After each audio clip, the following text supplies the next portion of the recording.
Les process d'automatisation qui permettent d'accélérer la production des documents deviennent indispensables quand on se retrouve face à un facteur de pénibilité trop important où ça occasionne une charge mentale trop importante pour des collaborateurs de devoir envoyer 700, 800 enveloppes DocuSign et d'y passer un week-end entier.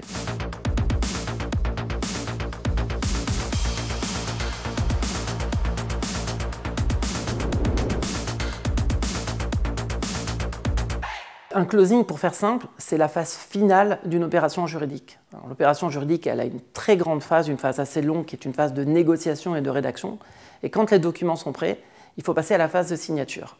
Alors ça peut être un processus qui est très court, quand on a peu de documents et peu d'intervenants. Et ça peut être un processus qui est très fastidieux, quand on a beaucoup d'intervenants, beaucoup de documents à faire signer. L'automatisation présente son intérêt. Low-code, c'est vraiment un service de finition d'opérations juridiques, mais qui est entièrement automatisé, et c'est nous qui assurons tout le travail et qui garantissons que le processus est fiable et correctement mené.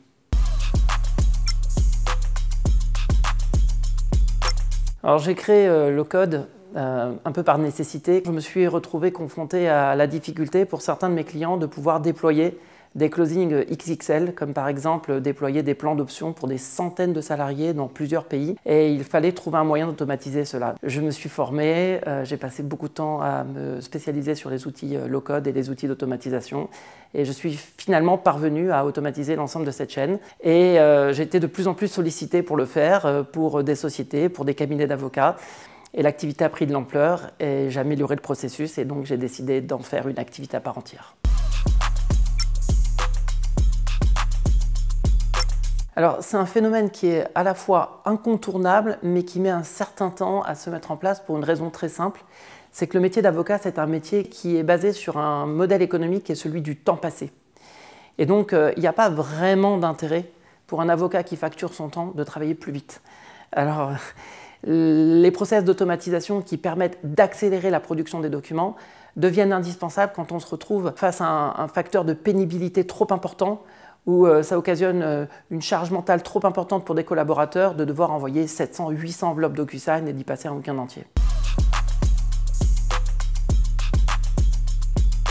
Alors, Low-code est devenu un game changer. En fait, ce sont nos clients qui nous le disent, tout simplement parce qu'ils gagnent un temps considérable dans le déploiement de leur plan d'options. Si vous prenez par exemple une scale-up qui a besoin de déployer des plans d'attribution de stock options ou de BSPCE de manière périodique, ça devient un processus qui est absolument ingérable si vous n'avez pas tout un processus d'automatisation par des gens qui savent le faire et qui connaissent la documentation juridique et qui savent exactement comment l'exécuter.